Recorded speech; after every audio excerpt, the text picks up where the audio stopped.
So the books are still X-rated, and they are assigning them. That's another one that is often assigned in the freshman English class. But listen, Karen, I can hear people coming through the camera right there saying, no way, not my kid, not in my conservative little town. We've got red, white, and royal blue flags down our main street with apple pie. Okay, let me just tell you, there was an article about Huntington Beach, and we did a Comeback California there, and they have done some great things in Huntington Beach. Rated now, by the way, this week, the #1 city in America to live because it has now become the most conservative city. However, that doesn't mean that... it's not in their classroom. Exactly. It doesn't mean that,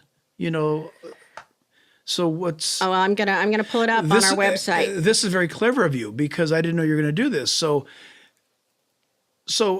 the article that was made available this week for national consumption, right, was where's the best place to live in California, and conservative and no crime, and so it's Huntington Beach, California.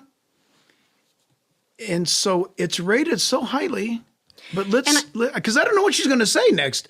Let's see what is in the top most conservative bastion of Orange County, California, Huntington Beach. Let's see. And again, I'm just doing this to show it's everywhere. We'll just pick. I'll go Edison High School Library. Edison High School, you can right go near the to beach. a clash. They have every one of the Courts of Mist and Furies. So you guys, obviously, you can't see her screen.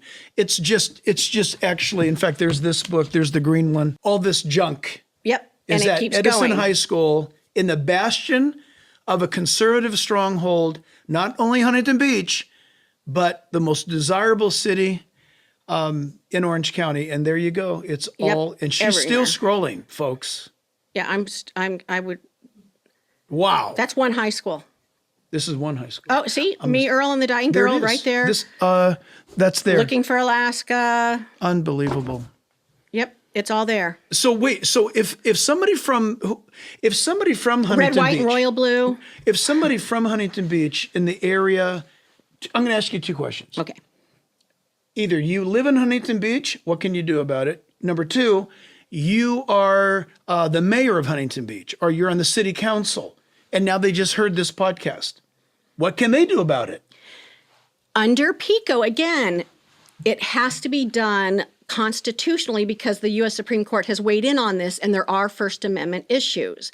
And so you have to do it carefully. So they can challenge the book. Every school district has a policy, and they usually call it reconsideration. And our website, we explain all of this, takebacktheclassroom.com. You have to what they call challenge the book. So we've written a challenge that will work for every book, and I'm happy to help.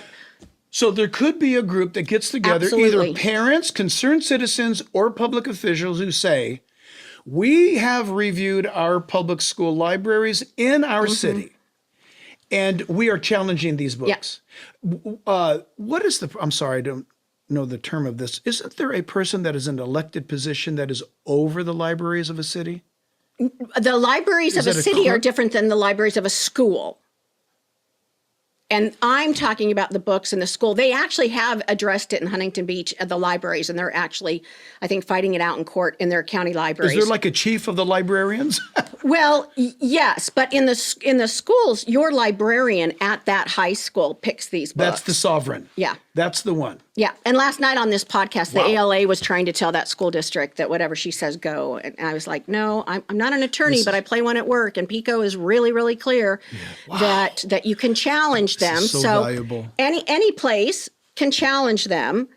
And it's a written process. They have a form. We recommend some states make you fill out the form. So fill it out, but by no means stop there. Send the letter that we create, that's the legal letter, and send the handout that we create with all of the pervasively vulgar excerpts when you challenge the book. And that's what someone can do. They can go in and challenge the book. That's why they need to go to your website. Absolutely. And I will say, since our podcast in Chino Unified, I worked with a group of parents and we challenged 27 books and got them removed.